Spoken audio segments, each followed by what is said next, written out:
So hi guys, welcome to our channel. So ఈరోజు మనం మాట్లాడుకునే మెయిన్ టాపిక్ వచ్చేసి సిజిఐ ఫీచర్ ఏంటి, వీడియో ఎడిటింగ్ ఫీచర్ ఏంటి, యానిమేషన్స్ ఫీచర్ ఏంటి, సో ఎట్లా ఉంటాయి, శాలరీస్ ఏముంటాయి, ఏంది అని మొత్తం మాట్లాడుకుందాం. సో ఫస్ట్ ఆఫ్ ఆల్ మన ఇండియా లెవెల్లో స్టార్ట్ చేస్తే ఒక 3 ఆర్టిస్ట్కి ఫస్ట్ కంపెనీ హైర్ చేసుకున్న తర్వాత 22,000 నుండి 40K వరకు శాలరీ ఉంటుంది పర్ మంత్ వచ్చేసి. సో అలాగే ఎడిటింగ్ కూడా ఒక ప్రాజెక్టుకు అని ఉంటుంది.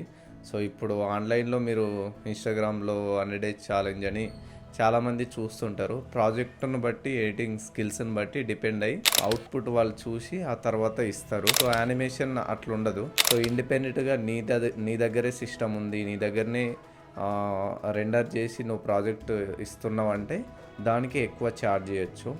నార్మల్గా ఎక్కువ ఫీచర్ అంటే ఎక్కువ శాతం శాలరీస్ గురించే మాట్లాడతారు అని అనుకుంటారు. సో అందుకనే ఫస్ట్ మీకు అదే చెప్పిన శాలరీస్.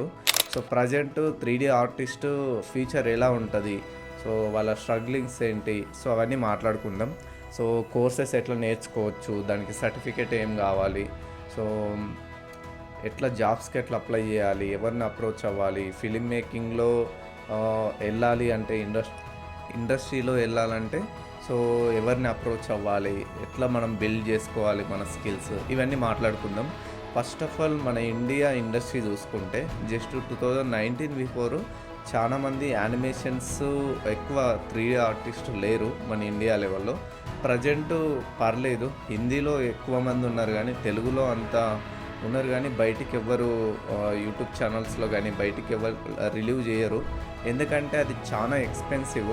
ఎంత ఎక్స్పెన్సివ్ అంటే ఒక 4 ఇయర్స్ కోర్సు, సేమ్ మనకు బీటెక్ ఎట్లుంటుందో సో మ్యాక్సిమం డిగ్రీ అయిపోయిన తర్వాత ఎవరైతే సాఫ్ట్వేర్ సైడ్ వెళ్దాం అనుకుంటారో సో దాంట్లో ఫిలిం ఇండస్ట్రీ ఎవరైతే ఇంట్రెస్ట్ ఉందో వాళ్ళు ఈ సిజిఐ అండ్ యానిమేషన్స్ ఇవన్నీ కాలేజెస్ ఉంటాయి సపరేట్గా, దాంట్లో జాయిన్ అవుతారు. జస్ట్ మనం 4 ఇయర్స్ వాళ్ళ దగ్గర నేర్చుకున్నందుకే దాదాపు 10 lakhs to 15 lakhs పే చేయాలి వాళ్ళకు నేర్పించినందుకే.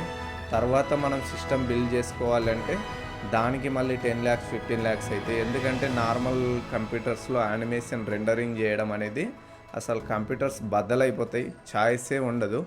జస్ట్ నాది మ్యాక్బుక్ ప్రో, దాంట్లోనే 30 seconds వీడియో రెండర్ అవ్వాలంటే దాదాపు 4 days పడుతుంది.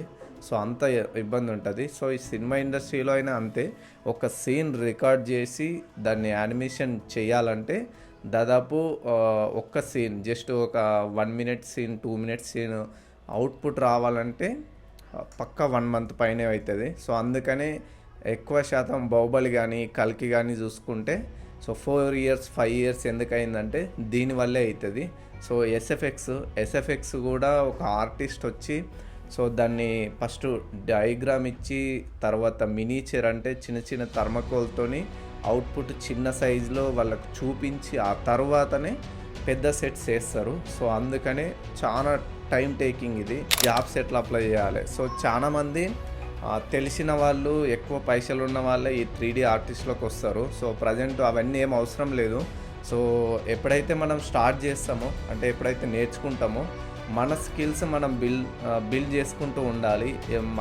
మనకు టెస్ట్ అన్నట్టు ఇంటర్వ్యూ అనుకోండి, లేదంటే ఎవరన్నా ప్రాజెక్ట్ వర్క్ ఇచ్చిండ్రు అనుకోండి, సో అప్పుడు నీ స్కిల్స్ బెటర్గా వాళ్ళు చూడగలిగితే, అంటే నువ్వు బెటర్గా వాళ్ళకి ఇవ్వగలిగితే సో నిన్ను ఎవ్వరు ఇంటర్వ్యూ చేయాల్సిన అవసరం లేదు, నీ అవుట్పుట్ మాత్రమే చూస్తారు.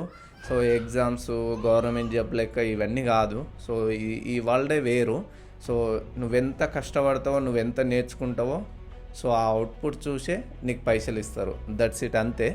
సో ఇప్పుడు ఒక 3D ఆర్టిస్ట్కి ఉండే బాధలు చూద్దాము. సో ఫస్ట్ ఆఫ్ ఆల్ వచ్చేసి బ్యాక్ పెయిన్ వస్తుంది. సో కంటిన్యూగా సిస్టమ్ మీద 2-3 hours కాదు, నార్మల్ ఎడిటింగ్ వాళ్ళే 2-3 hours కూర్చుంటే మనం పక్కా 13 hours 14 hours పర్ డే కూర్చుంటాము. సో పక్కా బ్యాక్ పెయిన్ వస్తుంది, నెక్ పెయిన్ వస్తుంది. సో ఇవి ఉంటాయి హెల్త్ ప్రాబ్లమ్స్. సో మన పేరు ఎడిటింగ్ చేసినా సరే ఎక్కడైనా సరే మన పేరు ఎక్కడ రిలీవ్ చెయ్యరు, అవ్వదు కూడా.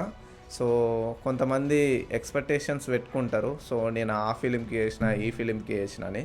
సో బయటికి వచ్చి నీ ఫ్యామిలీకి తప్ప ఎవ్వరికి చెప్పకూడదు. చెప్పినరంటే ఖతం నిన్ను ఆ ప్రాజెక్ట్ నుండి తీసేస్తారు. సో అదన్నట్టు గొప్పలు చెప్పుకునేకి ఇందులో అవ్వదు. మనకు సంతృప్తి ఉంటే చాలు అంతే. సో అనిపిస్తుంది కదా ఒక్కొక్కరు ఫోటో తీసినప్పుడే అరే నేను ఫోటో తీసిన అది సూపర్ వచ్చింది అనుకుంటాం కదా. సో అదే మనసులో అనుకోవాలి, దట్స్ ఇట్, నేను ఆ ప్రాజెక్ట్ చేసిన మంచిగా వచ్చిందని. సో నవేడేస్ అట్లా లేదు. కల్కి టీం కానీ, బాహుబలి టీం కానీ, సో విఎఫ్ఎక్స్ ఆర్టిస్టులను, సో సీజీఐ ఆర్టిస్టులను వాళ్ళు అప్రిషియేట్ చేసిండ్రు, వాళ్ళ నేమ్ రిలీవ్ చేసిండ్రు. సో ప్రీ రిలీజ్ ఈవెంట్లో కూడా వాళ్ళను మంచి గౌరవించిండ్రు. సో ఫీచర్ కూడా మేబీ చేంజ్ అవుతుంది, వాళ్ళకు కూడా కొద్దిగా చెప్తారు. సో మీరు ఎక్స్పెక్టేషన్స్ పెట్టుకొని మాత్రం రాకండి. ఒక సిస్టమ్ బిల్డ్ చేసుకోవడానికి ఎంత అవుతుంది? ఒక సిస్టమ్ బిల్డ్ చేసుకోవడానికి మినిమం 10 to 15 lakhs అవుతాయి. సో దాని గురించి మీరు ఆలోచించకండి. ఎందుకంటే ప్రజెంటు మీతున్న ల్యాప్టాప్ మినిమం నేను నెక్స్ట్ వీడియోలో ఏ సాఫ్ట్వేర్స్ 3D మోడలింగ్ చేయొచ్చు, ఏ సాఫ్ట్వేర్స్ విఎఫ్ఎక్స్, ఏ సాఫ్ట్వేర్స్ ఎడిటింగ్, 3 వీడియోస్ నేను అప్లోడ్ చేస్తాను సపరేట్, ఎట్లా డౌన్లోడ్ చేయాలి ఏంటి అని. సో ఆ వీడియోలో చెప్తా నేను ఎంత రిక్వైర్మెంట్ ఉండాలి ల్యాప్టాప్స్, ఎంతలో మనం 3D వీడియోస్ చేయొచ్చు, ఎంత ల్యాప్టాప్ ఉంటే నేర్చుకోవచ్చు. సో వితౌట్ ప్రాక్టీస్ ఈ 3D ఆర్టిస్ట్కు అసలు ఇంపాసిబుల్. సో నేను జస్ట్ యూట్యూబ్లో వీడియోస్ చూస్తా, సో నోట్స్ రాసుకుంటా, తర్వాత వచ్చిన తర్వాత నేను చేస్తా అంటే అస్సలు అవ్వదు. వందల వేల టూల్స్ ఉంటాయి, వాటిని అస్సలు గుర్తుపెట్టుకోలేము. సో రోజు ప్రాక్టీస్ చేస్తుంటే అది మనకు వస్తుంది అన్నట్టు. సో ఇది వీడియో.